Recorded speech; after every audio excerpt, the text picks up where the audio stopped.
Olá, pessoal! Sejam muito bem-vindos ao terceiro episódio do Mexili Podcast. E hoje eu estou com dois convidados aqui muito especiais. Assim, eu diria que está sendo uma honra tê-los aqui comigo hoje. Bom, eu estou simplesmente com o professor Cláudio Tomanini, palestrante. Eu vou apresentar o Cláudio aqui um pouquinho melhor. E com o Arthur Bender, também um super convidado.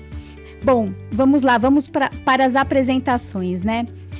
O Arthur, ele é especialista em branding e marca pessoal, autor de livros que tornaram referência como personal branding, construindo a sua marca pessoal, palestrante, consultor, atua há mais de 30 anos no mercado, ajudando, né, empresas e transformando propósito em reputação.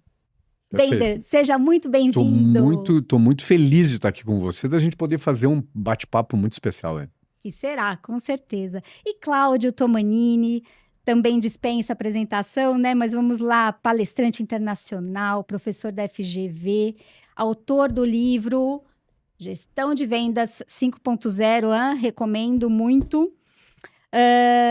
Ele tem uma carreira totalmente voltada para alta performance e liderança estratégica de crescimento.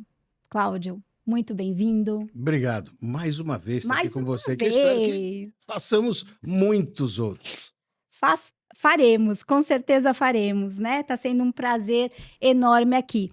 Bom, dois olhares super complementares, né? E hoje a gente vai discutir muito sobre branding, reputação, estratégia de vendas. E esses dois aqui sabem, eu diria que são os melhores do mercado, né? Eles sabem tudo, absolutamente tudo sobre esses dois assuntos. E eu tenho aqui algumas perguntinhas que eu vou fazer para eles e a gente vai começar o nosso bate-papo. Vambora.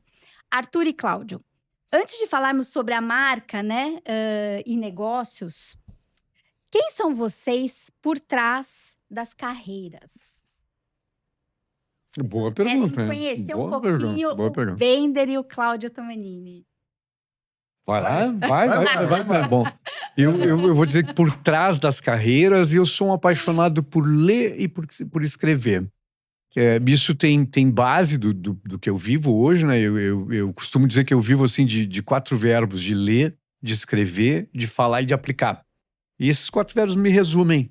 Mas eu acho que se não tivesse a profissão por fora, para mim os 2 grandes prazeres, pudesse ficar lendo e escrevendo, para mim isso é ter minha biblioteca, curtir meus livros, eu acho que é isso. Além de pai de família. Desculpa, Bender, e todo mundo fala que assim, a gente é bom quando a gente ama o que faz, né?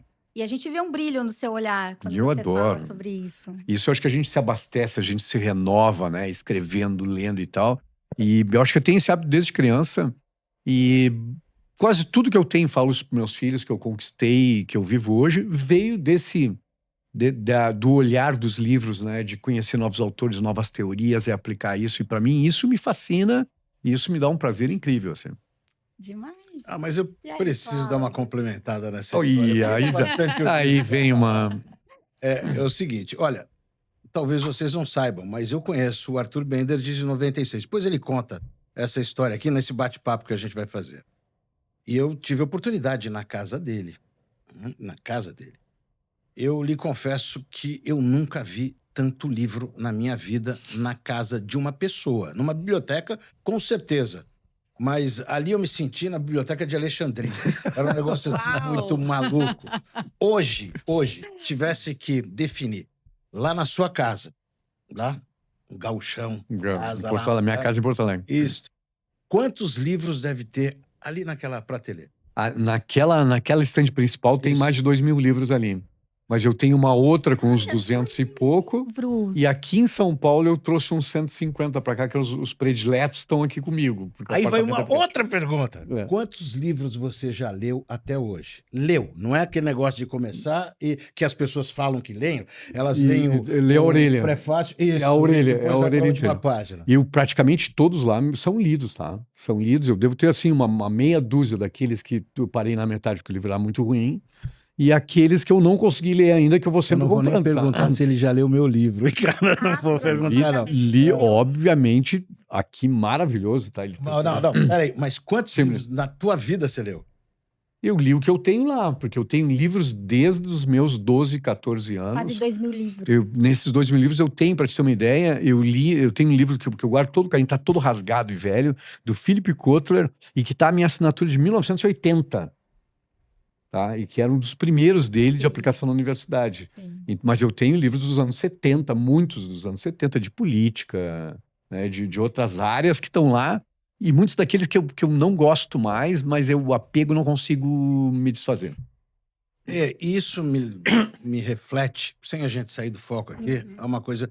Eu achei que eu tinha lido bastante livro. Até o dia que eu conheci o Arthur Bender ali. Eu cheguei a ler uns 1.200, 1.300 livros. E comecei isso desde criança. Eu pegava livro. O hábito vem daí, né? No ferro velho, que era... que jogava lixo fora. Sim. E o cara separava os livros e tal. E ele me dava. Eu era muito, muito criança. Ele me dava, eu pegava lá e fazia aquelas leituras. Esses hábitos que vêm da infância, eles são se fantásticos. perpetuam. Se perpetuam. E eu lia, e aí eu me lembro que tinha um livro que era a história de Sócrates. Não é o jogador de futebol, não é do filósofo. É do filósofo. Eu tinha 10 anos lendo aquilo lá, e me fascinei como é que era a filosofia e tal. Aí eu conheci alguns livros do Arthur, na casa dele, que ele me levou para visitar. Eu fiquei perplexo, eu falei, eu não vou conseguir superar esse cara. E de fato, não superei até hoje na leitura. Mas o que mais me surpreende é como que as pessoas não fazem leitura. Eu me recordo que aqui em São Paulo tinha a FENAC. Eu ia para lá no domingo de manhã, 8 horas da manhã, com meus filhos, e a gente ficava até 2 horas, 3 horas da tarde, fazendo leituras. Eles com os livros de criança. Com 10 anos, minha filha recebeu o primeiro livro do Harry Potter, que era dessa grossura. E eu falei, você tem que ler ele inteiro e a gente vai discutir. Tá? Porque assim que você acabar de ler, eu vou ler e a gente vai conversar sobre isso. Pega o gosto e vai embora. E aí eu vejo as pessoas não lendo, a ponto de eu ter um aluno num MBA, enfim, não era na cidade de São Paulo, e eu falei, tem que ler. Professora, eu nunca li um livro. Eu falei, peraí, você tá brincando comigo? Não, nunca li. MBA, nunca li um livro? Eu acho isso uma besteira. Eu falei, cara, se você não lê esse livro, que você não vai passar. Eu duvido. Porque eu sou um cara muito inteligente, eu aprendo só pela fala. Pelas simples ideias de te limitar a tua vida, a tua própria visão, né? Aí tu imagina, se tu leu 200 livros ou 300 livros, tu tem 200 ou 300 outras visões para te tornar uma pessoa melhor, né? Não há dúvida. Isso é uma coisa... E até desculpe de eu ter intensificado isso, mas é que eu acho que no ano que nós estamos, no mundo que nós estamos, eu fico perplexo das pessoas não fazerem leitura. Mas era um hábito mais antigo, né? Essa questão da leitura, tínhamos as bibliotecas, né? A gente precisava fazer pesquisa. Elas continuam. Redes sociais que criou uma distração, internet, né? E mesmo a internet continua existindo. Tem um livro áudio, não quer ler? Lê o livro, escuta o livro. Não sei o quê. Mas as pessoas querem o seguinte, se o livro tiver 2 páginas e me der o pulo do gato, como que eu chego ao sucesso? E agora tu tem o resumo, né? As pessoas pedem, você me dá os 5 principais pontos desse livro e eu já entendi o livro. É impressionante. Mas não se constrói conhecimento de uma forma tão basal como essa. Não se constrói. E se eu puder acrescentar uma coisa que eu acho que pode ser importante para quem está nos escutando. Eu tenho o hábito de ler 20 páginas por dia e falo isso no livro. E se pensar 20 páginas por dia, 10 dias, dá 200 páginas, dá um livro. Boa parte dos livros tem 200 e poucas páginas lá. Isso quer dizer que você pode se tornar um especialista em golfe sem ter jogado golfe. É isso aí. Isso está no livro dele, viu, cara? Mas 36 livros por ano, 2 anos, 72 livros. Se tu tiver foco num assunto, né, e disser assim, pô, eu vou entrar nessa área aqui, olha o poder disso em 1 ano, 2 anos, tu ter lido 72 livros sobre um assunto. Com certeza. E fora que é um momento gostoso, né? Que você relaxa, lê aquilo que te E esses resumos não vão te dizer, porque o algoritmo está te resumindo 5 pontos do livro do Gestão de Vendas 5.0 do Tomanini. Eu tenho, pode botar na IA e vai me dar ali, 10 argumentos e tal. Mas curtir cada capítulo, entender a lógica. Às vezes tem um parágrafo ali que vai te fazer assim, cara, isso abriu minha mente, me despertou, me provocou, que tu vai perder se tu ler dessa forma na IA. Né? Além do que você consegue se projetar lá dentro. Eu aprendi isso daí quando tinha 11 anos lendo livro de Agatha Christie. É isso aí. Que você se entrava na história. Boa literatura, né? Que vai te dar oratória, que vai te dar storytelling, que vai te dar... Aliás, não tem Exatamente. como você ser um bom orador Se tu não lê. se você não ler. Você pode ser um cara formado em 4, 5 parágrafos de storytelling, mas não vai ser um Não cara vai com ser. conhecimento. Tanto que eu adoro falar o seguinte: para um palestrante no meio e faz pergunta para ele. Faz pergunta no meio. Tu Ele faz pergunta. tira do Tira escrito. totalmente. A maioria Tira do- sai do eixo. Sai do eixo. E o legal é isso, é você ser desafiado até durante o teu trabalho. Assim. Aonde que o cara, eu não concordo. Só vamos lá, vamos argumentar sobre isso, sem perder o foco do que tá falando. Isso. Só com conhecimento. Só com você conhecimento. consegue. E a leitura te ajuda muito isso, né? Eu, só resumindo, fechando esse ponto, eu faço planejamento estratégico de posicionamento de empresas, de pessoas. E se pensar, um planejamento é uma narrativa.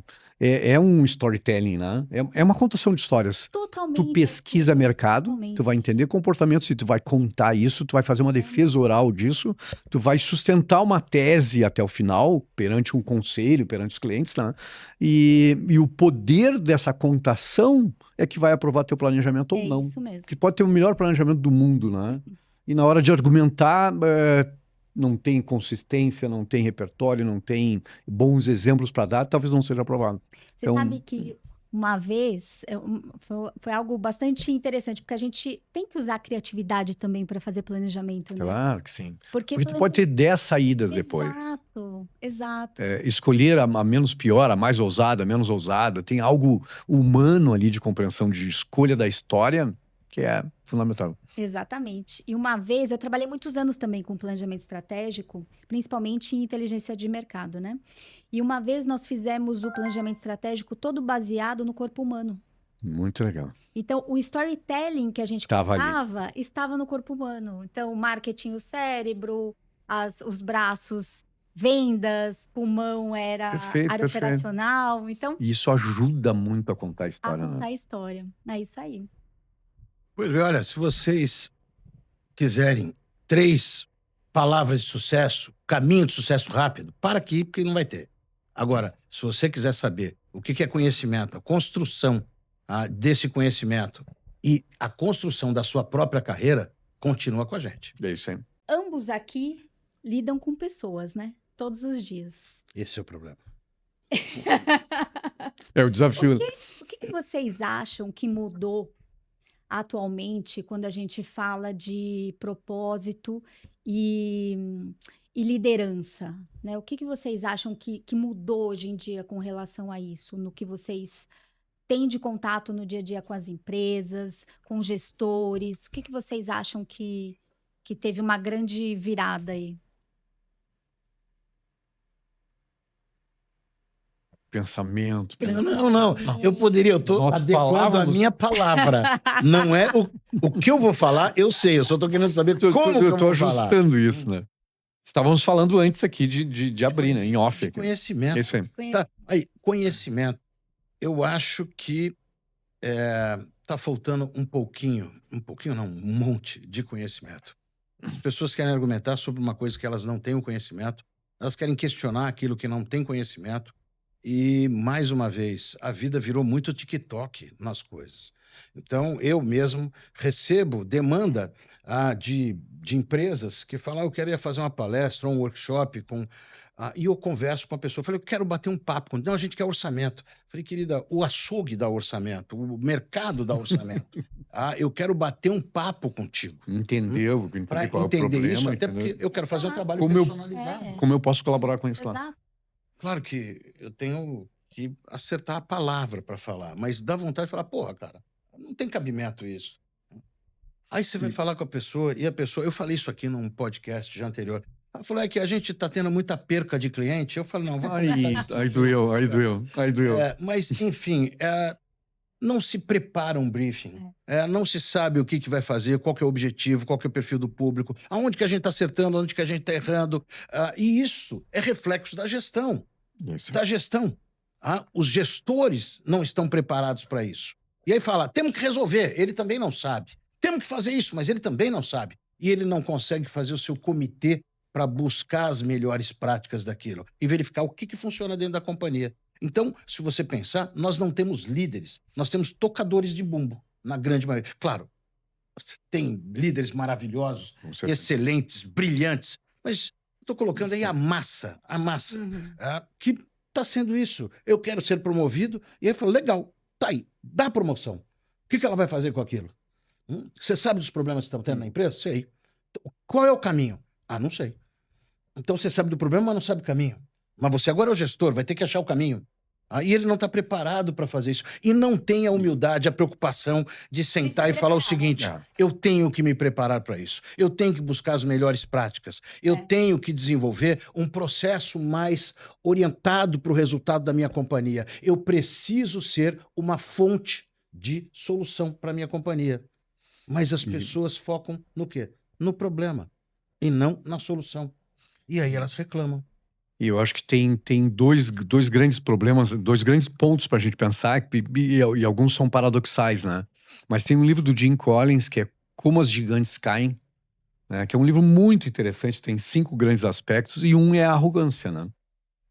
Acreditar que que a tua empresa é muito grande naquilo, é muito poderosa, né? Que tu não precisa escutar ninguém, e que tu não precisa ter olhares diversos sobre aquilo, né? Então, eu acho que tem uma espécie assim de solidão do empreendedor, solidão do presidente, que começa a ficar encastelado, onde todas as pessoas só dizem coisas legais e Só coisas coisa boas legal, e não chega Não. ali a transformação.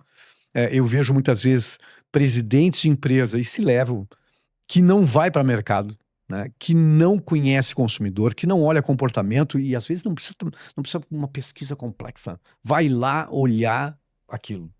Tenta entender o teu cliente. Tenta entender esse cliente, né? Porque às vezes tu compra um grande estudo de mercado e não é bem a realidade daquilo. Então, acho que esse é um ponto, tá? Pra gente pensar, o distanciamento, muitas vezes, do empresário, do empreendedor, do mercado, da realidade do mercado, de quem é o seu consumidor. De sair do pedestal e ir pra lá. Outra, eu acho que é a ansiedade. E no branding, eu te diria assim, que é uma doença terrível, que é uma visão de curtíssimo prazo, de resolver o quarter, de resolver o mês. E como o cara diz assim, não posso pensar no longo prazo, porque eu tenho que resolver o mês, eu entendo. Só que se tu ficar não entendo. resolvendo sempre o mês, tu nunca vai conseguir resolver definitivamente o teu mês, né? O problema. Tu sabe por que acontece isso? Porque esse C-level, ele é cobrado de resultado. Então, ele fica no desespero de atender vai atender ao resultado dele. A maioria das empresas, quando vão falar comigo, fala, Cláudio, nós estamos com um problema na área comercial. Você deve ter escutado isso muitas vezes. Aqui, ó, um problema na área comercial. Qual que é? Não, os vendedores só querem dar preço e desconto e a gente perdeu uma parcela substancial. A nossa taxa de conversão para vendas está sendo baixa porque os vendedores estão se atrelando a preço. Ou seja, o vendedor é comprador do cliente e não profissional de vendas da empresa que ele trabalha. Eu falei assim, eu sei como resolver isso. E fico quieto. E aí ele pergunta, como? Eu falei, tirando o teu gerente e teu diretor. Como isso? Quem é que autoriza a dar o preço mais baixo? Não é ele, não é o vendedor. O vendedor quer e sempre vai querer. Sempre vai querer. Minha carreira foi de vendas. A política como é que eu quero vender pelo menor preço, o melhor produto e da forma mais rápida, com a melhor comissão? Isso é óbvio. Mas você tem que vestir a camisa da empresa. Para esse negócio de vestir a camisa da empresa. Eu quero primeiro vestir a minha, depois eu vou ver a camisa de quem eu quero trabalhar numa empresa com ética, princípios, valores, etc, etc. Agora, quem autoriza o preço é o gestor. E ele não tem uma política definida para isso. Falei, então o vendedor não perde nenhum cliente por preço. E aí tu cai no campo da incoerência, que é terrível pro branding, né? Estamos no mês de novembro e mês de Black Friday, né? E aqui eu sou um observador, assim, atento disso e às vezes fico fazendo grandes reflexões sobre esse momento. Tu passava o ano inteiro vendendo high ticket e aí tu chega na Black Friday e dá 80% de desconto. Acabou o valor, né? Tu entende que isso que tá falando do diretor de venda? A empresa dá sinais de incoerência, a equipe embaixo segue essa incoerência. Certamente. Quer dizer, tu imagina o problema de quem comprou no mês anterior e pagou o preço cheio? Sim. E quem em dezembro vai pagar de novo o preço cheio e vai se sentir um estúpido que não comprou no mês passado. Então, o branding, eu acho que permeia toda a organização e essas incoerências da direção, muitas vezes, são refletidas lá na base. E a gente tem que entender o seguinte, a gente importou um conceito americano sem entender por que ele acontecia. Isso é fantástico. Vai, segue, porque eu sei o que tu vai dizer, é maravilhoso. Olha aqui, lá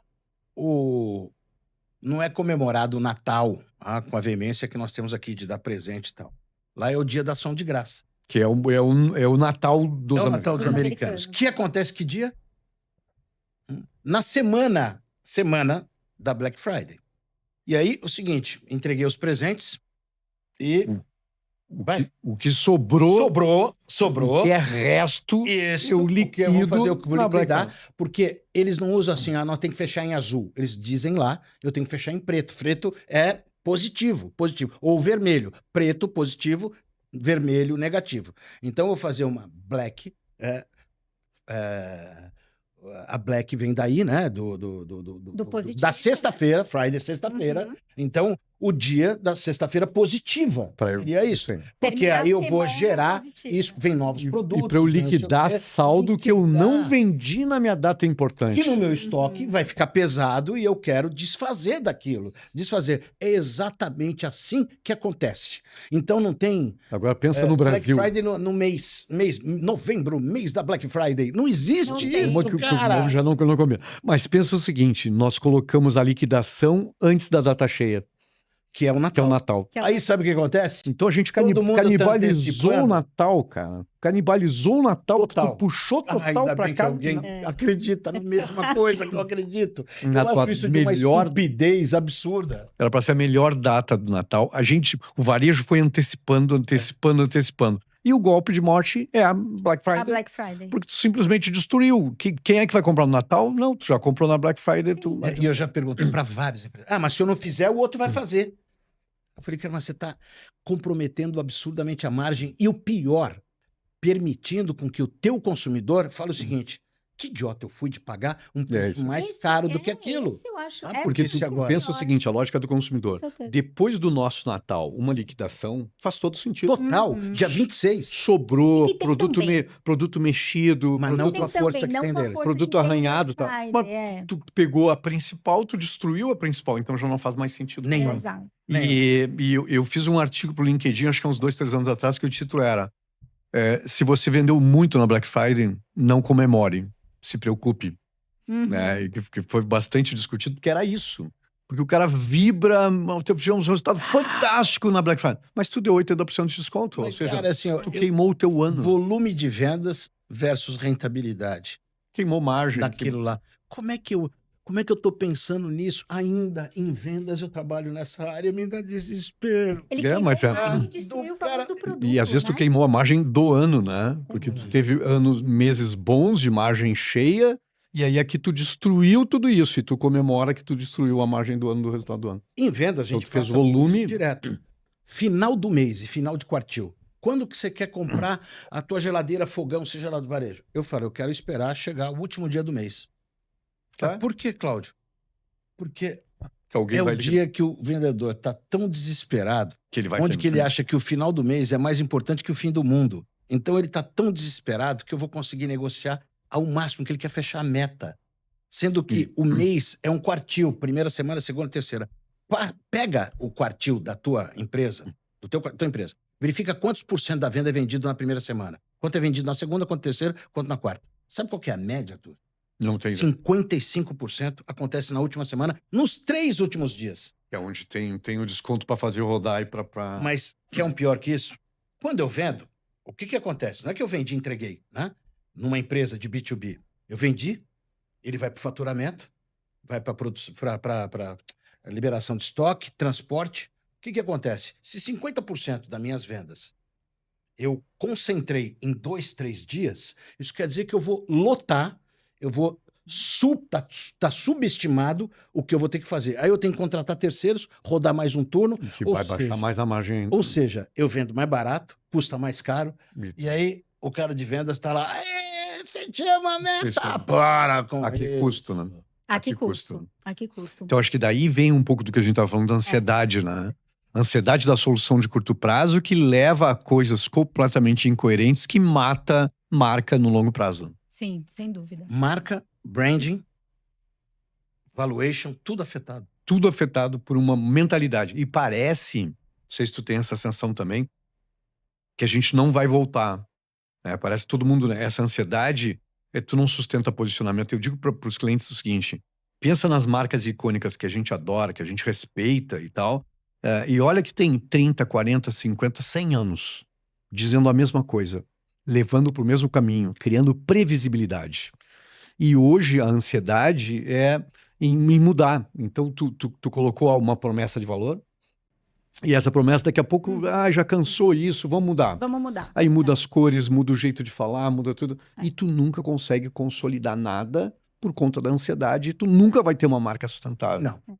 E aí a gente pode entrar em outros pontos, né? Não, dá até para dar exemplos disso, né? A Heineken, eu me lembro que na década de 90 ela tinha 2%, 2,5% de participação de mercado. E aí os gurus falaram, já sei, é o sabor. Ela é amarga pro gosto do brasileiro. Não vai dar certo. Tropicalizar, não vai dar certo. E aí foram até falar com a Heineken, né? Porque falou, não, o nosso posicionamento é esse. Esse aqui nós Nós vamos temos ter que... construir consumidores e ensinar, educar consumidores a utilizar e a usar esse tipo de produto. Ou seja, como é Foi que é? novo, né? 100% de... Aqui não tem milho e tal, é 100% malte. Isso, 100% malte. Malte, lúpulo e água. Isso. E exatamente, eles foram construindo este conceito. E vamos combinar com um branding. Eu sou crítico com o branding. Maravilhoso. Maravilhoso. Uma comunicação as mulheres na praia. Falava, nossa, o cara queria tudo, menos tomar cerveja, né, cara? Na hora que via aquilo. E o outro com posicionamento. Inclusive de grupos, em eventos e etc. E Heineken, eu não me lembro quantos anos está no Brasil, mas ela está... Há uns 30 e poucos anos. Eu acho que há uns 30 anos, mais ou menos isso. Muito tímida e depois vem, né? Então não é uma construção de um semestre, não é uma construção de 2, 3 anos para conquistar o que conquistou. Então eu olho essa trajetória de que não seja 30, sejam 20 anos, de coerência e de consistência, com o mesmo posicionamento, com a mesma lógica, aí o tempo vai fazer esse efeito exponencial, entende? De juros compostos. Juros compostos de conceito. É só entender uma coisa. Há 30 anos atrás, quando eu lhe conheci, 20 e pouco, 30? Não, 30 e pouco. Foi meu professor, tá, pessoal, na FGV. Foi o melhor professor que eu tive na FGV. Ficamos amigos em 96, discutíamos muito fora da sala de aula e é meu grande amigo até hoje, hein? 30 anos depois. Graças a Deus. Isso é bem, bem legal, muito gratificante para mim. Eu me emociono muito em saber que pessoas... Mas olha, eu vou contar uma coisa bem rápido para vocês. Quando você vê que o discípulo ficou muito melhor do que o mestre, você bate palma. Uma das primeiras palestras que ele fez, eu falei, cara, você tem que fazer palestra sobre isso. Eu levei ele para fazer na Sangobá. Isso mesmo, na Sangobá. Que Santos, né? Eu acho. Foi em Santos. Foi em Santos. Mesmo. No Hotel Casagrande. Isso aí. No Hotel Casagrande. Me lembro perfeitamente. Faz muito tempo. Muito tempo. Ele fez a construção da minha marca pessoal. Falou, como exemplo, ele tinha feito da Angélica, aí depois foi o Cláudio Tomanini. Eu mudei minha carreira totalmente, como eu falei para vocês. Mas construção se faz ao longo do tempo. 30 anos. Ele não aprendeu isso. E, obviamente, ele é muito melhor hoje do que há 30 anos atrás. Se você muda o teu posicionamento, você destrói aquela construção. Isso não quer dizer que você estiver num caminho errado, que você não possa voltar para trilhar. Senso crítico. Né? Mas aí é onde que entra o poder de um planejamento bem estruturado. De enxergar esse longo prazo, de ser coerente com esse longo prazo, de encaminhar todos os sinais para o longo prazo. Né? Eu, quando planejo pessoas, um dos maiores dilemas é a incoerência. Porque, obviamente, brincando com a ideia, quando a gente planeja produtos, uma caixa de sabão em pó, o produto não dá muita opinião, né? A gente troca a embalagem, muda o produto químico e tal. Pessoas não. Mas, e pessoas bebem, né? Dizem bobagem, pessoas batem o carro, pessoas ficam loucas, tem surto, né? Tem um histórico, né? É incontrolável muitas vezes. Mas o grande problema é a incoerência dos sinais. A pessoa quer passar uma certa representação e ela acaba criando uma certa esquizofrenia nisso, porque a gente escuta, ela diz uma coisa, mas ela se comporta de outro jeito, ela se veste de outro, E aí a gente não consegue compreender realmente o posicionamento. Exatamente. E aí eu tenho uma pergunta que conecta muito vocês dois também, né? Que é a questão do... Arthur, você popularizou, né, essa questão do personal branding, né? Ficou algo mais, talvez mais tangível para as pessoas, o que é o personal branding. E, Cláudio, você é totalmente conectado com esta questão de estratégia e posicionamento, né, de vendas. E o personal branding tem muito a ver com isso, né? Absolutamente. Conecta muito os dois conceitos. Muito. Como é que vocês enxergam essa mescla desses dois pilares? Bom, me permite? Claro. Eu tenho que entender, como eu falei para vocês. Eu era um executivo de empresa, o último cargo, diretor de empresa. Quando eu dava aula para ele, eu era diretor de empresa. Tinha acabado, falei, eu vou mudar, vou migrar para minha empresa. Que, aliás, até uma observação que eu devo fazer aqui. Você é um dos poucos palestrantes, né, que teve carreira de vendas. Você seguiu carreira de vendas. Sim, vendedor, gerente, diretor de multinacional. Então, quer dizer, tudo que você fala, você passou. Né? É algo que você vivenciou, né? E, aliás, ganhei muito dinheiro com isso. Eu sempre digo uma coisa, que se você estudar como um médico, e aí é só lembrar o que eu fiz, né? Como um médico, um vendedor estudar como médico, ele pode ficar rico. Eu não tenho dúvida alguma disso daí. E se manter. Mas começou nisso daí, e aí eu pedi para que ele me conheceu em aula, eu já tinha feito uma palestra para uma empresa, um cliente de uma agência que ele trabalhava. Isso. Com esses donos de lá. Eu falei, cara, isso daí que você fez é muito legal. Eu queria fazer para mim. Uhum. Pra mim. É possível? Ele falou, claro, vou fazer com o maior prazer. Quanto tempo você precisa? Eu falei assim, quanto tempo? Assim, uma semana? Ele falou, não, eu preciso de uns 3 meses para fazer isso. Eu pensei comigo, 3 meses, cara? Eu acho que não vai dar prioridade nenhuma nisso. A gente fez pesquisa com teus públicos, lembra? Foi. Teve uma análise muito legal ali. Aquilo foi uma porrada na minha cara. Ele me deu um questionário, que depois eu pedi autorização para ele de colocar de uma forma sintética num dos livros meus, que é Venda Muito Mais. Uhum. E sempre falei, olha, eu queria muito colocar isso, porque isto mudou a minha percepção de carreira. Quando eu vi, e aí eu descobri que nós não somos aquilo que achamos que somos. Nós somos aquilo que a maioria acha que nós somos. E se nós acharmos que o que os outros estão achando de nós está errado, quem está errado sobre nós somos nós mesmos. Olha que trocadilho legal. Louco. Que foi olhando aquele material que eu vi, cara, as pessoas me percebem assim. Uhum. E eu não sabia disto. E eu não sabia disto. Elas me percebem assim, elas me percebem assim, me percebem assim. Isso 1990 e alguma coisa. Ok? 2025. 2025. Eu, baseado na mesma estrutura do que você me falou, do que consolidou, eu falei com essa empresa aqui, e falei, eu preciso fazer o reposicionamento da minha marca. Reposicionamento não da minha carreira. Da marca. Não da minha forma de trabalhar, mas da minha marca. Porque eu sou percebido de um jeito, e quem me conhece diz, nossa, a gente achava que você era assim, mas na verdade você assado. Uma dissonância cognitiva, né? A gente achava que você era muito bravo, que você ficava em cima. E depois que acaba o evento, você é o cara que tá querendo tirar foto com o pessoal, você brinca com o pessoal, você fala com o pessoal. É o cara mais carismático do mundo. Eu falei, mas por que as pessoas me percebem? E aí vai entender uma coisa. Eu tenho dislexia desde criança. O tumulto e a coisa Te incomoda. Muito. Aquela coisa de ser ovacionado me deixa constrangido e me deixa em silêncio. E aí as pessoas atribuem isso a ser. E outra, eu dou uma resposta muito direta. Dizem que eu tenho uma característica de gaúcho, de ser reto e certo na resposta. Me perguntou, eu pau. Muito pragmático, objetivo.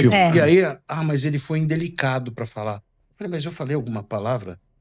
Mas você não colocou um pouquinho de chantilly em cima. Eu falei, cara, primeiro que chantilly engorda.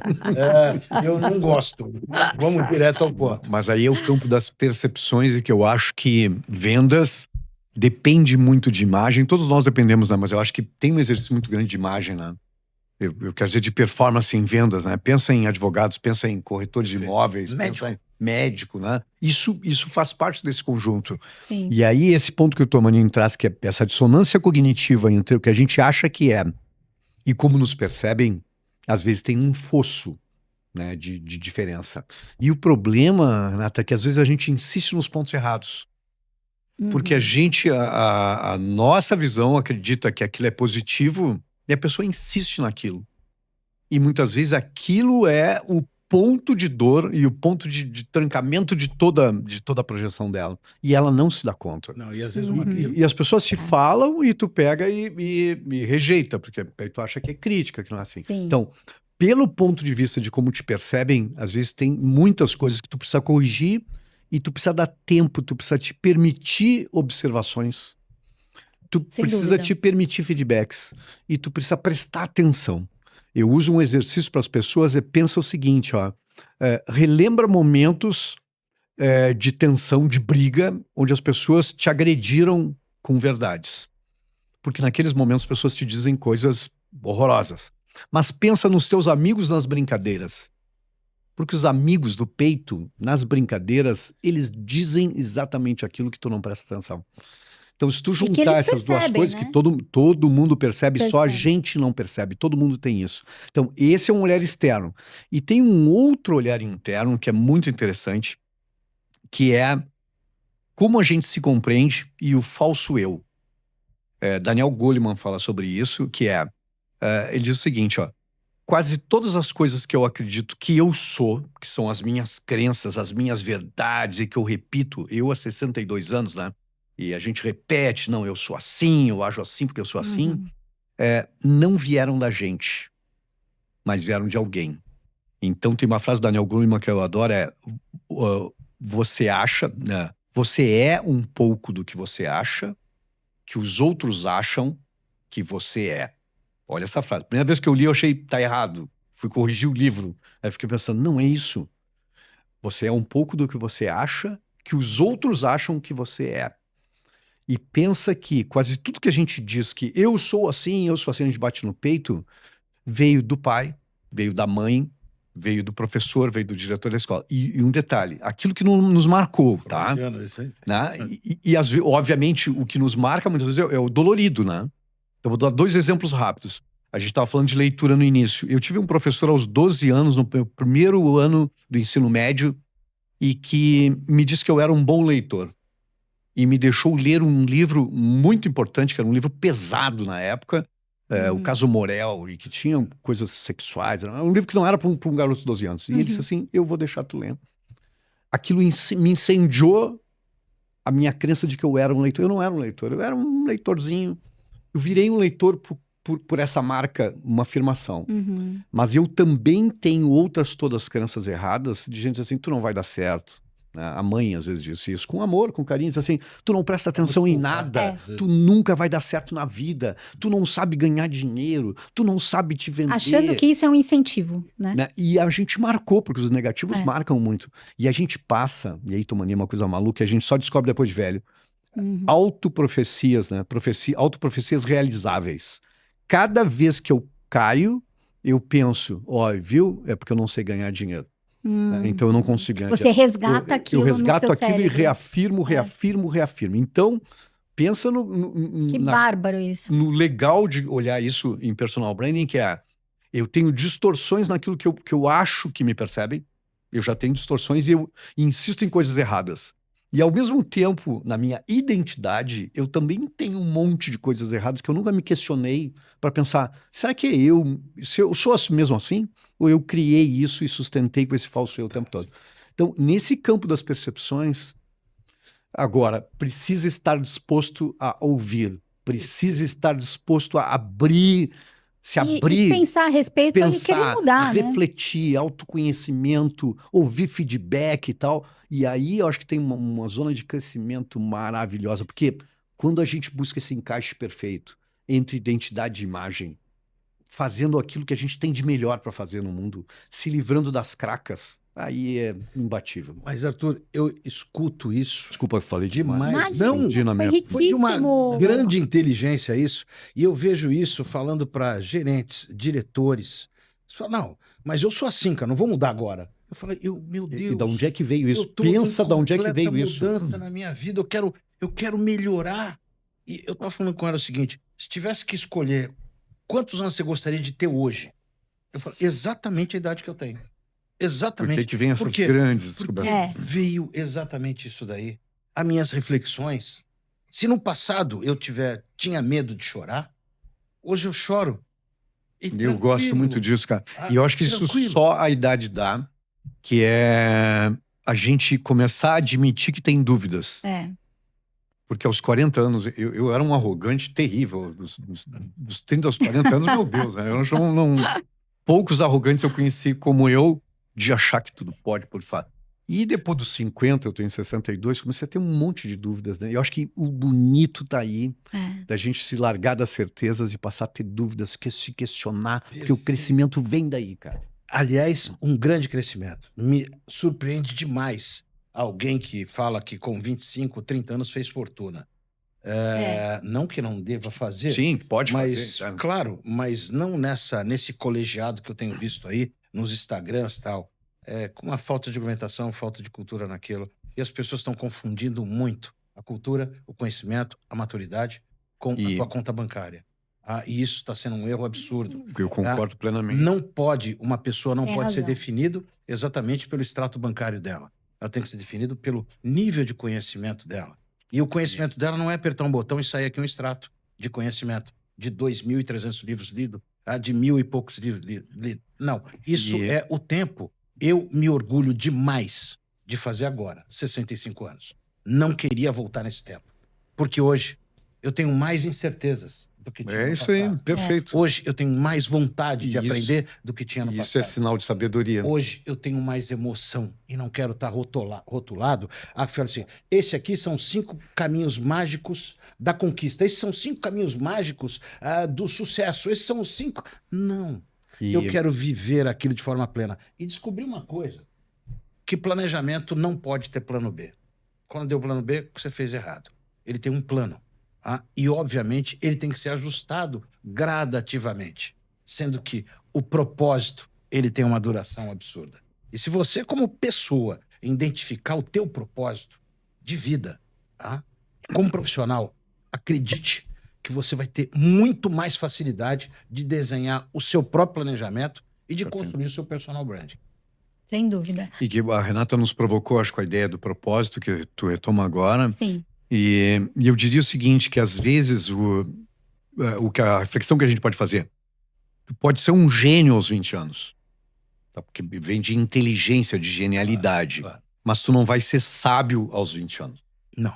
Né? Concorda? Porque Perfeito, sabedoria perfeito. pressupõe track record, conhecimento acumulado, né? Experiências de vida. Então é essa que a gente tem que fazer essa diferença. O prazer né? da vida. Isso que pode falar. Isso é o tesão da vida. É isso aí. É. E às vezes a gente olha para trás e fica pensando, meu Deus, como é que eu fazia isso, né? Aos 40, aos 30 e tal. Mas tem um ponto importante que é de propósito, que a Renata provoca aqui, e que eu vejo que muita gente se perde no meio do caminho aqui. Porque a gente precisa de prosperidade. E a gente está falando de vendas, de excelência em vendas, tô falando de branding.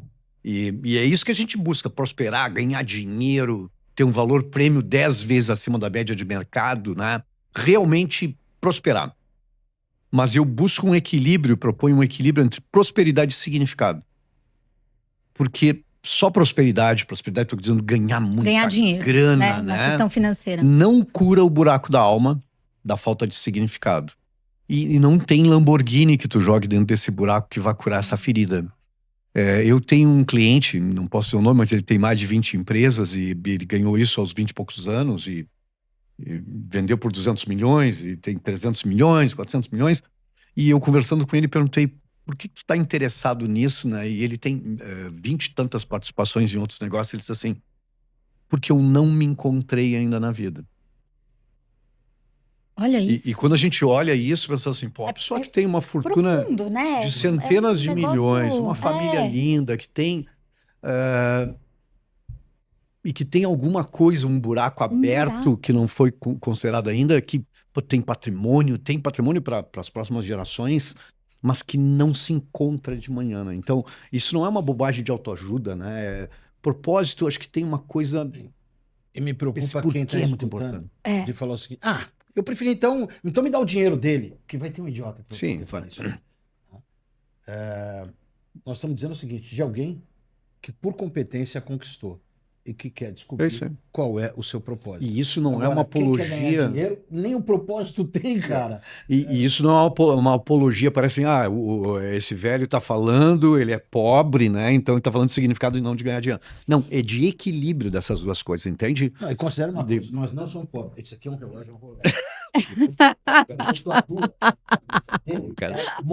Para. Ok? Ó. Ele já foi na minha casa também, casa humilde, pobre, não é? Muito. É o seguinte, isso daqui é o seguinte, é o presente. É o presente pelo que a gente merecido construiu. que tu construiu na tua vida inteira. Com Que eu certeza. perguntar, Você tá rico? Não, rico eu não comprei helicóptero. Mas você tá bem de vida? Tô muito bem de vida. Mas é o que a gente estava falando. Mas é óbvio. Mas é também conjugar isso com É a dormir, colocar a cabeça no travesseiro. Exato. E estou construindo um legado maior do que eu. Não passei em branco nessa vida. Não. Não Exatamente. rechei a conta E fui bancária. recompensado por isso. Fui recompensado por recompensado. isso. Mas equilíbrio dessas duas coisas, tá? E o propósito é muito legal. E aqui sempre me perguntam assim, mas o propósito muda? A primeira resposta é, obviamente, que o propósito aos 20 anos... Ele tem um olhar para isso que aos 40 é diferente dos 60. Mas o mais interessante para a gente refletir é que a gente geralmente se olha, talvez tu consiga fazer isso e te olhar, eu me olho assim, que aos 20 eu tinha uma visão de mundo completamente diferente, fazia coisas completamente diferentes, mas que tem uma mesma espinha dorsal do que eu sou hoje. Uhum. Em diferentes campos, em diferentes atividades, mas o que me movia... Seus princípios, a sua... O que me movia, aquele porquê de fazer aquelas coisas naquele ambiente, é o mesmo É o que eu mesmo. tenho hoje. Que troço louco, que tu só consegue compreender depois. Então, obviamente, aos Fantástico. 20 tu quer conquistar algumas coisas, teu porquê é Só outro... não estava lapidado, Só não né? estava lapidado e ele vai ao longo do tempo lapidando, mas é fantástico. o mesmo. Acredita? Acredito. Isso é muito legal. Sem Olha, Arthur, dúvida. e as coisas vêm assim, quando você é garoto, você acha que se você tiver dinheiro, se você tiver um carro bem legal, aquela menina que você sempre achou maravilhosa, ela vai ceder e vai sair com você, porque o carro é maravilhoso, tal. Sim. Quando você chega nos 30, você fala o seguinte, se eu tiver o carro e o dinheiro, terei quem eu quiser. Quando você chega aos 40... Invencível. você fala o seguinte, Eu sou invencível. chega a um passo da vida onde que você fala o seguinte, não é isto a conquista. É o estar bem, é a emoção, é o arrepiar, é o brilhar, é o uau, tal. Isto se vale para a carreira também. Também, perfeito. Assim, na idade que nós estamos, se a gente tivesse que correr para pagar boleto, é porque a gente fez merda na vida. Né? Assim, eu tenho que pagar boleto. Não. É claro que eu quero dinheiro. É óbvio. Mas é a diferença entre precisar e querer. Isso aí. E que é fundamental. O que nos deixa também mais tranquilo para dizer o seguinte, fórmula de sucesso tem caminho de sucesso, não fórmula. Caminho. Isso mesmo. Até o teu planejamento, o quanto que você está construindo. É uma construção. É uma construção, claro. O quanto que você está afim de abrir mão de A, B, C para construir isso tudo que você escreveu. Agora, até pegando um ganchinho aí do que você falou, novamente, a gente vê muito isso, parece que a gente está nesse mundo de Instagram, né? E a gente vê muito essa questão das pessoas quererem aparecer, né? É mostrar o carro, que a gente estava falando, é a ostentação o tempo todo, parece que é isso ficou em primeiro plano. O que como vocês enxergam essa diferença, né, entre marcas construídas, né, com um propósito, né, marcas de, sei lá, 100 anos que a gente comentou aqui, de marcas performáticas que a gente vê muito hoje? Qual que é essa diferença principal que vocês veem nisso? Porque parece que o produto só vende quando ele é algo que é demonstrado dessa maneira. Puxa, eu sou bom porque eu tenho esse carro, porque eu tenho isso, porque eu tenho aquilo. Qual que é esse pulo do gato aí. Eu posso falar uma Sem notícia? dúvida. Eu falaria duas coisas. O meu é rápido. Então vai. Não, assim, o meu Vai. é rápido o seguinte. No passado, as empresas, para dar significado ao que ela era, que ela não tinha construção de nada, tal, ela colocava sede própria no cartão. Uhum. Como sede própria. Eu nem lembrava disso. Verdade, Interessante. é verdade. E queria mostrar o escritório, O escritório. ou uma foto aérea da área para mostrar a sua pujança, o seu poder em cima daquilo. Estão fazendo exatamente. Aliás, hoje, quem tem sede própria não tem sentido. Não tem sentido. Porque ele tem que focar no core business dele, não na construção ali. Uhum. Então, o resumo da história: se basear nessa estrutura, o passado já mostrou que não te leva a lugar nenhum. É isso aí. Eu concordo plenamente. Obviamente, a gente precisa entender que o cérebro faz uma associação rápida entre o profissional em si e os sinais que ele dá de ser bem-sucedido e, obviamente, o cérebro faz um caminho muito rápido. Se o sujeito ganhou dinheiro, ele deve ser bom, tá? Eu quero dizer, isso é um senso comum, tá? Então, a gente olha, pensa no seguinte exemplo. Se eu fosse contratar um advogado, ele está muito mal arrumado, né? Ou está muito bem arrumado, eu posso tirar. É o efeito Pigmalião, que a gente chama, da gente se concentrar num ponto, olha aquele ponto, opa, me chamou a atenção, me conectou, ou tem uma conexão com a minha história, tem uma superação, alguma coisa assim. Mas o que a gente tem que pensar é que o raciocínio curto é esse. Curto. O Bem curto, curto. rápido, né? Que é... Basal. se tá numa Lamborghini, pô, o cara deve ser um cara milionário. Então a gente não faz todas as outras considerações, pode. Pode estar com busca e apreensão, é leasing, né? Não pagou, sei de um amigo. É herança, é de um amigo, alugou. Né? Tá descendo do helicóptero, mas o helicóptero não é dele, e a pessoa furtivamente está dando a entender que está na porta do jato, né? Não diz que é dele, mas também não diz que não é dele, e a legenda fica... Aquele oculta. cara parado na porta do helicóptero, né? E assim, Então, com aquele pensamento, tipo, nem estou dando bola pro jato atrás de mim. Então, isso é o abuso, vamos dizer, dessa lógica, né? E isso não se sustenta. não. E eu acredito que quando tu estica demais essa projeção de imagem, porque tu deveria mostrar alguma coisa boa de ti para as pessoas olharem e dizer, pô, realmente esse cara está em crescimento. Agora, quando tu estica demais imagem de identidade... Quanto maior o tamanho quanto maior a distância, maior o tombo. E maior o estresse que tu sente em interpretar esse personagem. Que isso a gente não vê nas redes sociais, que é o desespero de quem está interpretando isso, né? Sugerindo o helicóptero, sugerindo a casa cara, que não é dele. Performático, né? Porque Exatamente. isso dá uma angústia lá dentro de estar mentindo o tempo todo para poder provar alguma coisa. Às vezes nem mentira. Que muitas vezes quer provar para si mesmo que é bom. Isso sim. Entendeu? Exato. Às vezes não é mentira, porque de Exato. fato conseguiu fazer isso. E nós estamos numa sociedade em que as pessoas estão muito basais, muito primárias nisso e acreditando. É isso aí. E que nessas compram isso coisas todas. porque tem essa ansiedade, as pessoas são rápidas, passa o feed rápido, quer dizer, a pessoa passa o feed rápido, vê o luxo e entende isso. Agora, o que eu quero fechar minha questão é, isso não é sustentável. E a gente tem dois olhares para isso. Para mim, a autoridade naquilo que a gente faz é fruto de dois grandes pilares. De conhecimento, ou seja, conhecimento profundo, né? De ser realmente referência, de ter autoridade doutrinária, que é quando tu para de repetir coisas do mercado e tu cria a tua própria doutrina, tá? Exatamente. Tu criou uma doutrina sobre aquilo, tá? E tu passa a ser referência. Mas o segundo aspecto disso é o reconhecimento. Porque eu posso ser o mais profundo conhecedor de alguma coisa, se ninguém souber que eu existo, eu não vou ser...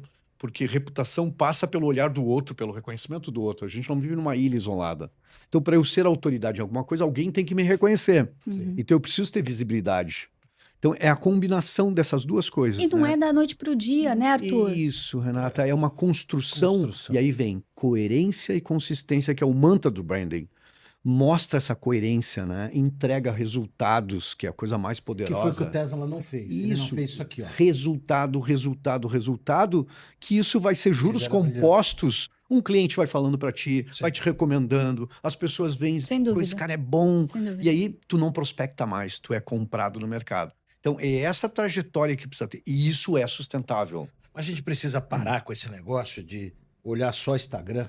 Eu falo o seguinte, vê a trajetória. Busca, vai. As pessoas não buscam. Peraí, quem que é este cara? O que que ele fez na construção Exatamente. da vida dele?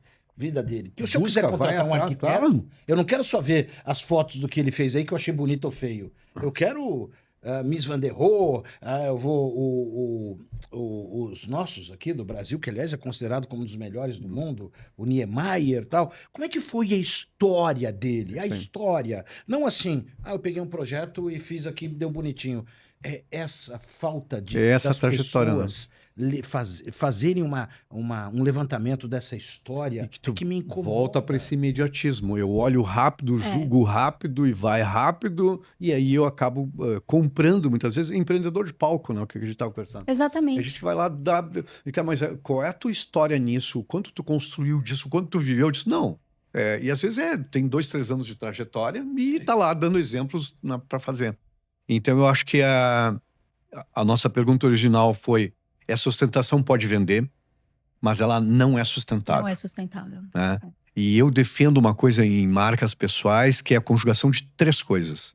Imagem, é importante.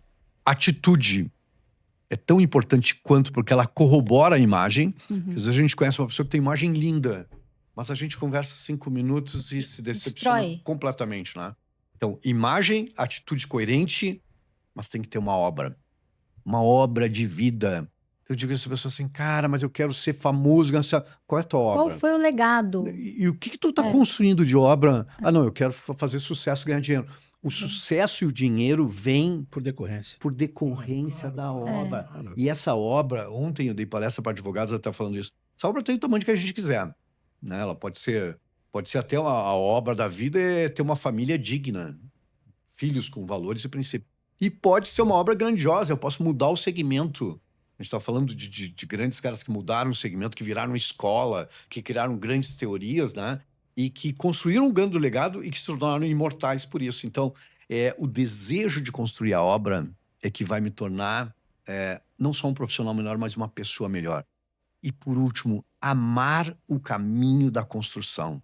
Ai, que lindo Porque tem uma isso. ansiedade Perfeito. desgraçada de É chegar. a jornada que Mas o nosso tu não querido Tom curte a Manini também jornada, fala muito. cara. Então, Curte a jornada. Curte a jornada, ama o hoje.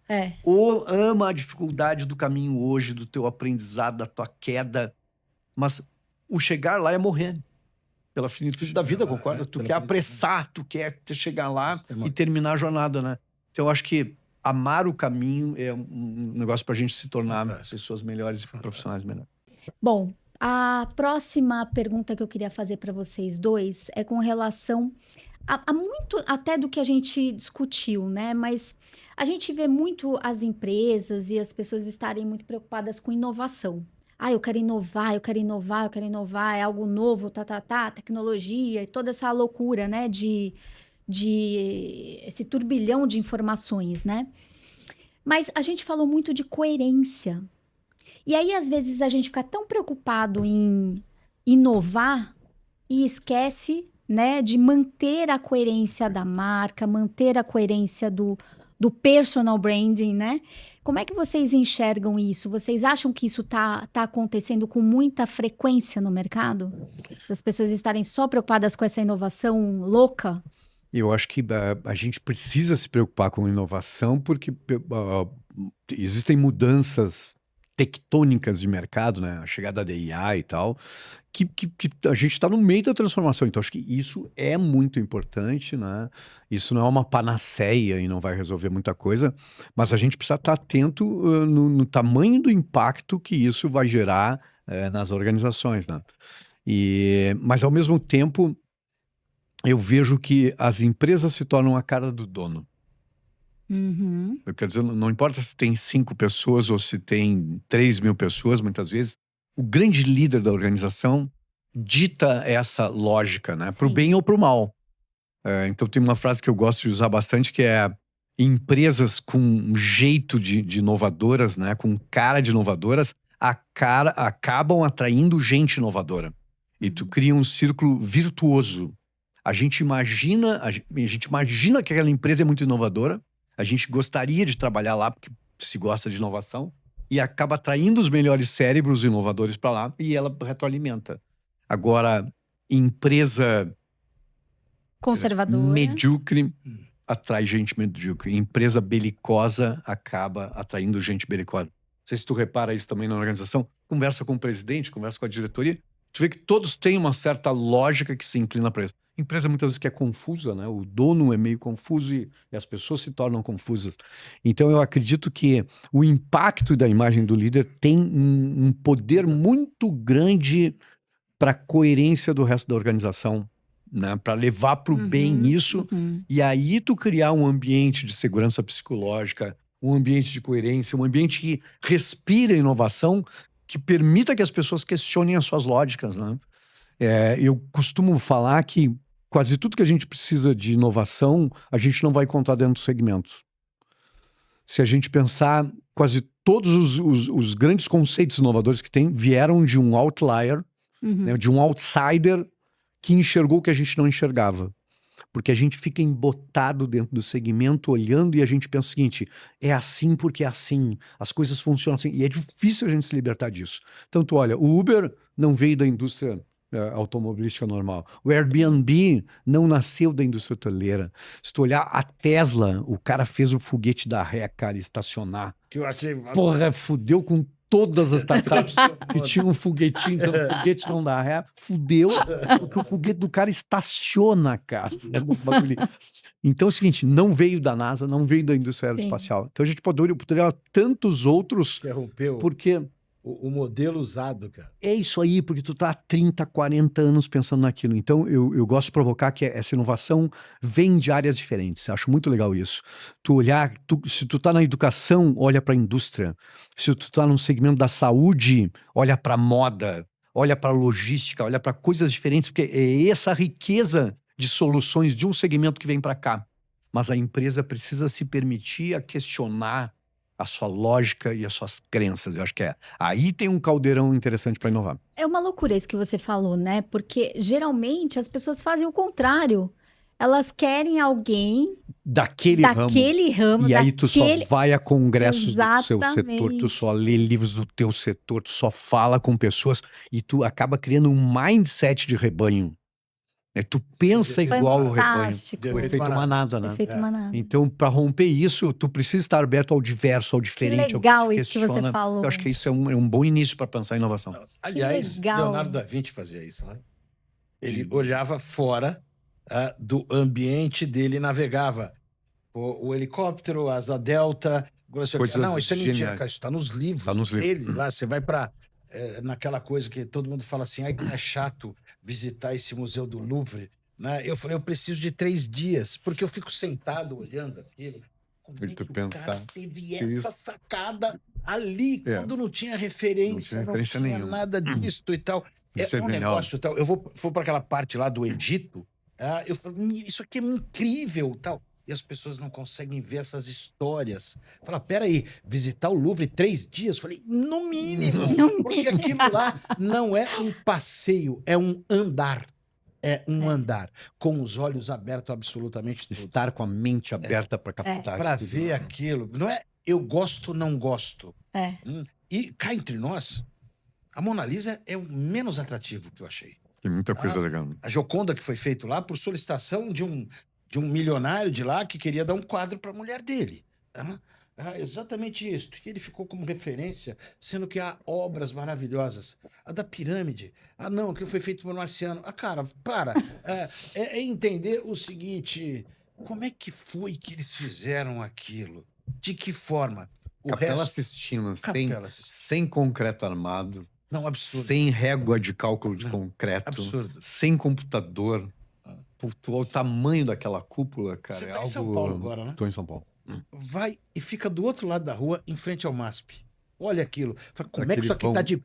Como é que isso daqui não caiu? Pão livre, né? Como é que isso aqui não caiu? Loucura. Como é que ele tá amarrado ali? Mas as pessoas passam ali e elas não percebem. olham isso. Eu falo aquela expressão, né? Não basta olhar o que se vê. É preciso ver o que se olha. E as pessoas neste mundo estão sem isso. E elas misturam o que é invenção, que é uma coisa totalmente nova, com inovação. Dentro das empresas, o presidente fazendo isso e ele próprio não lendo o propósito da empresa para falar, eu também tenho que me adequar. Empresas como Disney, que muda o presidente, e aí a cultura muda absurdamente, vamos agradar a massa, a minoria, vamos ser diversidade, perde dinheiro. Aí vem o presidente anterior e fala: vocês esqueceram de ler o propósito. Resgata propósito. Voltamos ao propósito para gerar a manutenção da companhia. Ah, mas ela ficou a mesma. Não, não. Ela inova toda hora. Aliás, uma característica da Disney é o seguinte: acabou de lançar uma coisa, elas não falam daquele lançamento, porque ele já foi. O que nós vamos fazer agora em seguida? E eles anunciam no dia do lançamento, da abertura daquela nova atração, eles... Sabe como é que eles inauguram ela? Dizendo da próxima inovação que eles vão fazer. E isto é o que nós estamos deixando de fazer nas organizações. E o pior, conosco mesmo. Conosco mesmo. Porque a empresa é um organismo vivo, formado de pessoas. Ela é uma organização. A organização vem de organismo. E a gente esquece de ver isto. Um organismo vivo, né? Sim, vivo. E esquece, fala assim, a área de compras, a área de vendas, Silos. A área de marketing. Cara, isso aqui tudo é um corpo. É um corpo. É uma organização. E ela precisa de todas as partes. A cabeça vai ajudar, o coração vai... É isso aqui, mas... Visão sistêmica disso. Fura uma veia aqui embaixo que você vai morrer. E aí, para a gente fechar aqui o nosso assunto, eu queria que vocês dissessem para os nossos ouvintes como é que vocês percebem hoje a questão das empresas num ambiente sob pressão. Porque a gente vê muito isso, né? Principalmente em vendas, né, Cláudio? Vendas, então. A gente não atingiu o resultado. Agora vai todo mundo para a esquerda. Opa, não. Mudei de ideia, agora vai todo mundo para a direita, né? Então a gente vê muito essa mudança rápida nas empresas e aquela coisa, fazer resultado a qualquer preço.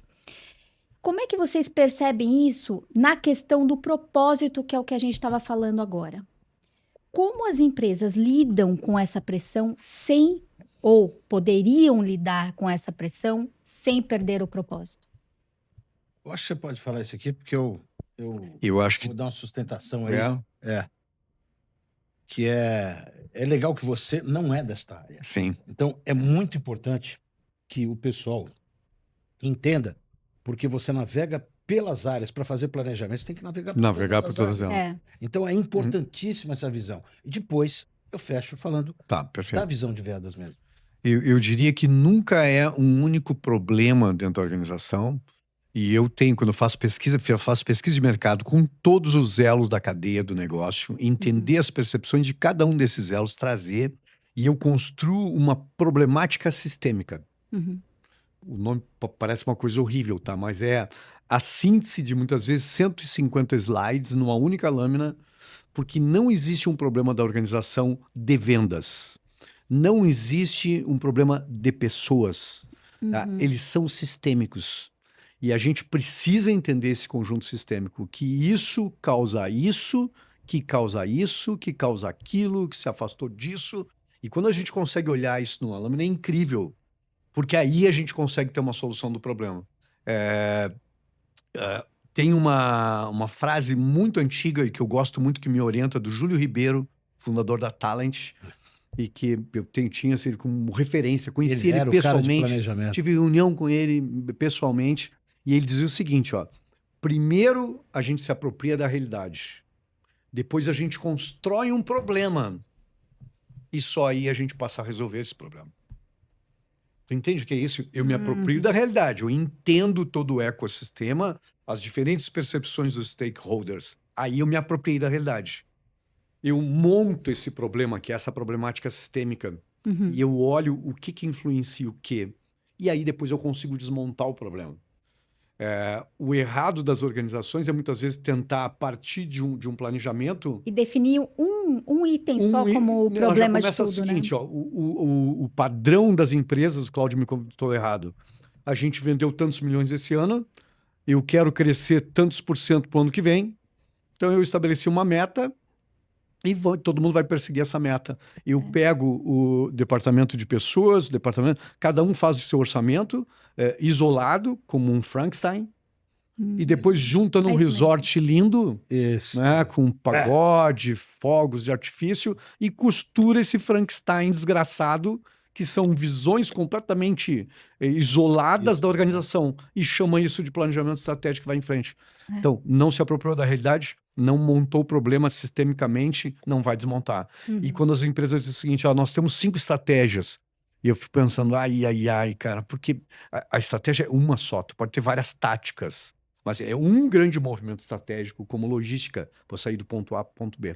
Então, eu acho que o propósito ajuda nisso tudo, é porque a gente não se desvia da raiz original, né? O Jaime Troiano, aqui em São Paulo, diz uma coisa que é muito legal, que é as maçãs não caem muito longe da árvore. Sim. E aí é legal, quando a gente está nesse processo de apropriação, eu gosto de entrevistar um fundador, isoladamente. Eu gosto de entrevistar a família, a origem, como é que nasceu esse negócio. Geralmente as respostas do propósito estão lá. E muitas vezes, 30 anos, 40 anos depois, esse planejamento é o resgate daquele propósito original à luz dessa realidade, solucionando o problema. Então, acho que a conexão entre as soluções tem muita resposta que está dentro da empresa, cara.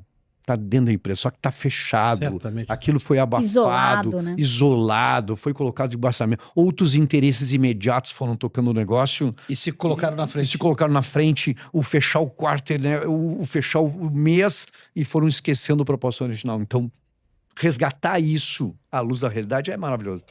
Uma das coisas que eu acho mais absurda, eu já vou encaixar com isso, é esse negócio. Nós vamos crescer 15%, 20% em relação ao ano passado. Baseado no quê? Aí vem. Tem uma primeira questão para levantar. É uma coisa assim que é aquela coisa espiritual, crescer 20%. Por quê? Porque nós podemos. Vamos, garra, energia! Nós podemos. Só que o vendedor tá lá o seguinte: como? Ele não fala, mas ele tá lá. O que é isso? É baseado em alguma coisa do oba-oba e tal. Alguém inventou um número lá e vamos buscar. E é mais absurdo, é o seguinte: como é que eu vou ter 20, você vai ter 20, ela vai ter 20? E o outro cara vai ter 20, o outro cara vai ter 20. Peraí, pode ser que a tua região tá em pleno crescimento? 20 é pouco. A outra está consolidada, está madura. A outra está saindo empresas daquela região por causa de incentivos e tal. 20 é muito. E hoje o outro é um mercado maduro. Por que eu não sento com esses caras em vez de fazer convenção de oba-oba? De pegação? De cara fazer camiseta da convenção, de abadá, querendo customizar, sabe como é que é? E depois vão encher a manguaça e vão para a igrejinha, entende a igrejinha? A igrejinha, tal, aquela coisa toda. Por que os caras não sentem o seguinte, olha, isso aqui foi o que você produziu no último ano, ou nos últimos 2 anos. Eu quero que você, através desse processo aqui que nós montamos, você vai montar o seguinte: quanto que você vai crescer esse ano? Considerando que o objetivo da companhia é 20. É 20. Quanto que você vai contribuir? Aliás, quanto que você contribuiu ano passado? Eu estou dizendo aí, ó. Então, é isso, nós precisamos profissionalizar a coisa, a situação. Não é dar a meta e falar, vamos! E aí, agora vamos fazer uma palestra motivacional. Isso. Dizendo o seguinte, porque você pode, cara, porque... Da mão, somos uma energia só aqui, cara, com isso. E acha que vai essa baboseira que não tá. Eu uso muito o conceito da medicina. Quer entender o problema? O que o médico faz? Você chega lá e não te dá o remédio. Porque o remédio... Vai fazer um diagnóstico, né, cara? Claro. Isso. Ele começa com uma anamnese. Me conta a história. Isso aí. Aí ele vai te pedir exames. E o exame se baseia em indicadores de performance. A tua pressão arterial, qual que é o indicador de performance? É 10 por tanto, não é? 12 por 8, não sei específico. Então esta é a média. Pode ser que eu dê, mas eu tenho alguns indicadores para falar. O colesterol, como é que é? Aquilo lá, tem alguns que são essenciais e eu quero entrar com mais detalhe, eu peço mais exames. Isso aí. Quando eu tenho a anamnese, mais os exames, que é o diagnóstico, eu monto o prognóstico, é caminho a ser seguido. E é entender que não existe caminho igual para todos. Por Essa quê? analogia é muito boa, cara. Porque pode ser que você está precisando desse tipo de dieta. Você está precisando desse tipo de atividade física. Você está precisando... Não adianta ir no geral. Você precisa melhorar a qualidade de vida. Olha que genérico. Você precisa aumentar as suas vendas. Eu preciso entender. Uma analogia muito legal. Tá? E ser mais preciso com aquilo. Acredite, isso dá trabalho uma vez, não dá duas, não dá três. Uma vez que você identificou esse caminho, sabe qual é o propósito? O teu gol está muito mais perto. É isso aí. Muito mais perto. E olha que interessante isso que você falou. Uma vez nós fizemos um exercício com a área comercial, que foi muito legal. Nós fizemos o seguinte: a área de planejamento tinha uma meta já definida pela diretoria, né? E aí nós obtivemos os resultados, o planejamento de cada canal de vendas, sem que eles soubessem qual era a meta pré-definida. A meta ficou maior. Sempre. A área comercial trouxe uma meta maior e detalhe, né? Interessante. Extremamente comprometidos, porque foram eles que Eles que fizeram. Vocês escutaram isso? Não é o cara de vendas falando. Ela vivenciou isso dentro de uma organização. Quando você dá os resultados passados daquele cara de vendas, quando você dá ferramenta para ele fazer, e desafia ele a construir, o comprometimento dele é muito maior. Muito maior. E fica diferente. Do que uma meta tão imposta. maluco, 20%. E quando ele faz aquilo, ele fala, totalmente possível, 23%. Uhum. Interessante, muito interessante. É isso. Bom, quero agradecer. Ai, que dó que a gente acabou esse bate-papo. Fala demais, consumimos o tempo. Tão gostoso. Nossa, Mas eu acho que a foi gente muito ia bom. ficar aqui o tempo Fica. todo falando Tava a tarde sobre, né, sobre esse assunto, porque é um Cultura de assunto 2000 muito livros. gostoso. Quero agradecer demais, demais a presença de vocês dois. Uma honra estar aqui. Feras.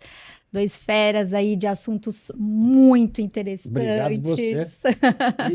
Obrigada, Você querido. Grande prazer. Muito Depois de obrigada. tantos anos, é o primeiro podcast. Incrível, cara. E olha, é o primeiro de muitos, Então, hein? vamos fazer muitos, Senti se Deus uma quiser. conexão muito boa Sim. aqui nos assuntos, né? Sempre E é bom isso. aprender com o Cláudio. É isso. Sempre bom aprender com ele. Muito Obrigado legal. pelo carinho, né? Muito Foi um prazer. obrigada. Nós que agradecemos demais. E é isso aí, gente. Eu deixo aqui uma reflexão para você. Reflita sobre a marca que você deixa todos os dias, em todas as suas relações, tá? Bom, assista ao nosso podcast em todas as nossas plataformas principais e fique atento para o próximo episódio. Tchau, tchau.